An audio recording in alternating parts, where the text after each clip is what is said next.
Assalamualaikum warahmatullahi wabarakatuh.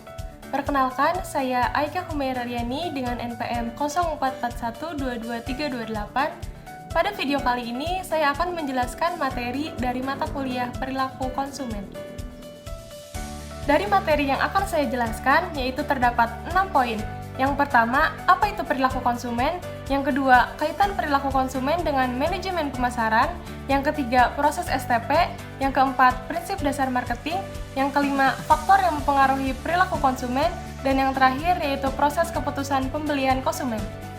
Untuk poin yang pertama, yaitu apa itu perilaku konsumen? Di sini saya mengutip penjelasan perilaku konsumen menurut ahli, yaitu Kotler dan Keller, yang dimana menjelaskan perilaku konsumen merupakan sebagai bagian dari studi yang mempelajari tentang bagaimana kelompok, individu, dan perusahaan melakukan pemilihan, pembelian, dan memanfaatkan tentang produk atau layanan untuk memuaskan kebutuhan dan keinginan mereka. Poin yang kedua yaitu kaitan antara perilaku konsumen sebagai bagian dari manajemen pemasaran. Saat ini, pemasar produk menghadapi tantangan yang berat dalam memahami perilaku konsumen. Dikarenakan perkembangan teknologi informasi yang begitu pesat, menuntut perusahaan harus bisa memenuhi apa yang menjadi keinginan dan kebutuhan para pelanggannya. Untuk itu, dalam memahami perilaku konsumen, dibutuhkan manajemen pemasaran, agar kita bisa menentukan arah pemasaran produk yang akan dibuat. Dengan manajemen pemasaran, kita jadi tahu apa saja yang menjadi kebutuhan para konsumen dan bagaimana cara memenuhinya. Setelah hal tersebut terpenuhi, target yang awalnya menentukan pasar menjadi bagaimana cara mempertahankan konsumen agar tetap mengonsumsi produk atau jasa yang ditawarkan. Untuk poin yang ketiga, yaitu ada proses STP. Dalam marketing, ada yang namanya proses STP, yaitu segmenting, targeting, dan positioning. Manfaat dari adanya proses STP ini yaitu sebagai dasar penentuan komponen strategi untuk memilih target pasar yang dituju. Dalam proses STP, yang pertama yaitu ada segmenting, menganalisa segmen marketing. Dalam menganalisa segmen marketing ini terdapat 4 dimensi. Yang pertama yaitu ada demografi, yang kedua ada geografi, yang ketiga behavior, dan yang keempat yaitu psikografi. Untuk segmenting yang pertama, yaitu ada demografi, mensegmentasi pasar berdasarkan usia, gender, pendidikan, pendapatan, status, dan lain sebagainya. Contoh yang saya ambil yaitu produk sepatu Converse.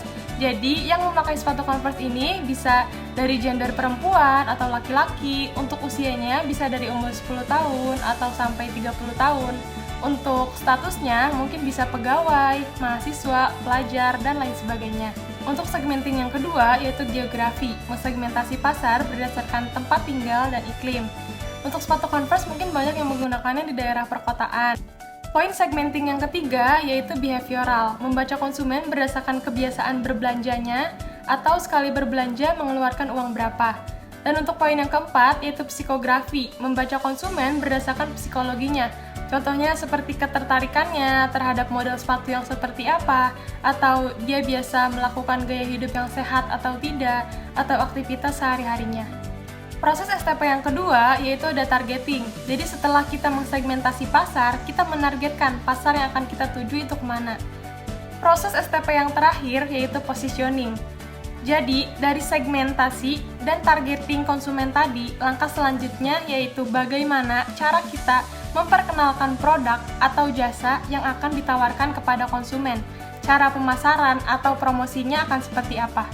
Poin keempat yang akan saya bahas yaitu prinsip dasar marketing atau biasa dikenal dengan 4P, yaitu product, price, place, dan promotion. Yang pertama yaitu produk. Produk ini merupakan salah satu hal yang penting dalam pemasaran. Jadi kita mengetahui terlebih dahulu produk apa yang akan kita pasarkan. Produk ini dapat berupa barang ataupun jasa.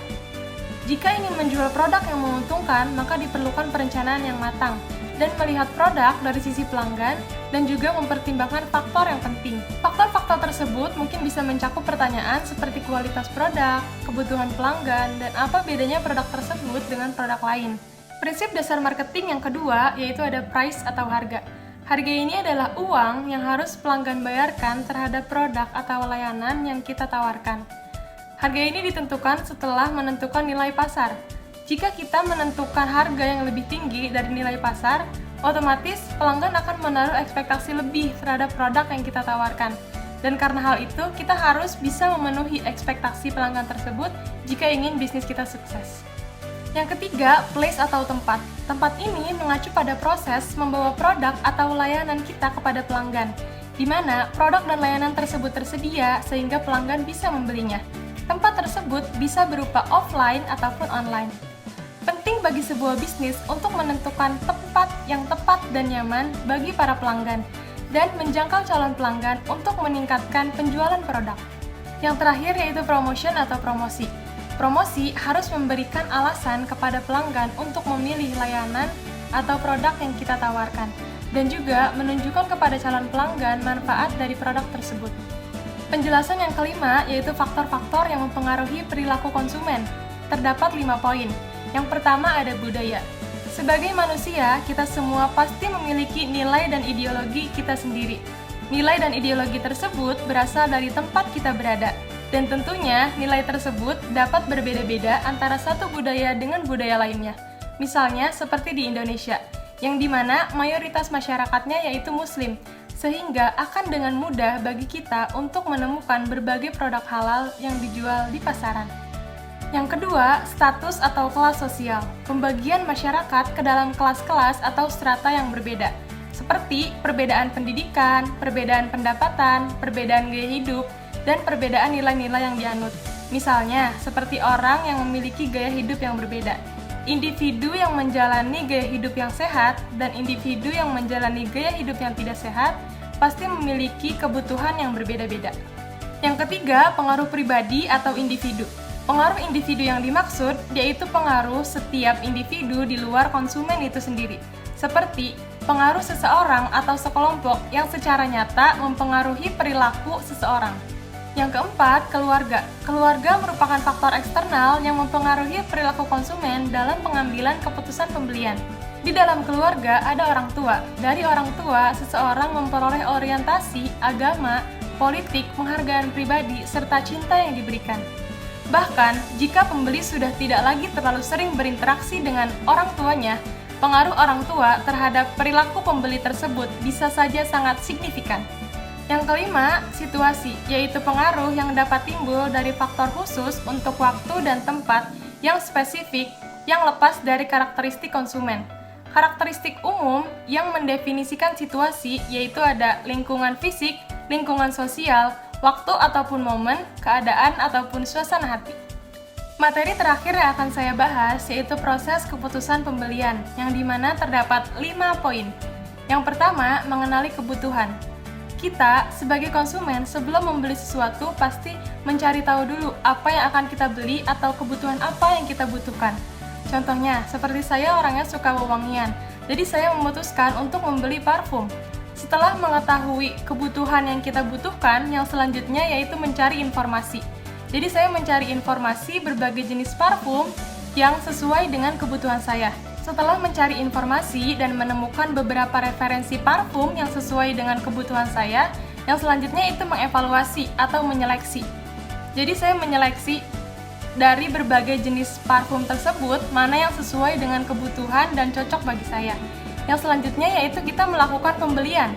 Setelah itu, mengevaluasi pasca beli. Jadi setelah sehari atau 2 hari memakai parfum tersebut, bagaimana wanginya, tahan lama atau tidak, sesuai dengan klaim yang ada di parfumnya, sama atau tidak. Sekian penjelasan materi mengenai perilaku konsumen yang dapat saya sampaikan. Kurang lebihnya mohon maaf. Terima kasih. Wassalamualaikum warahmatullahi wabarakatuh.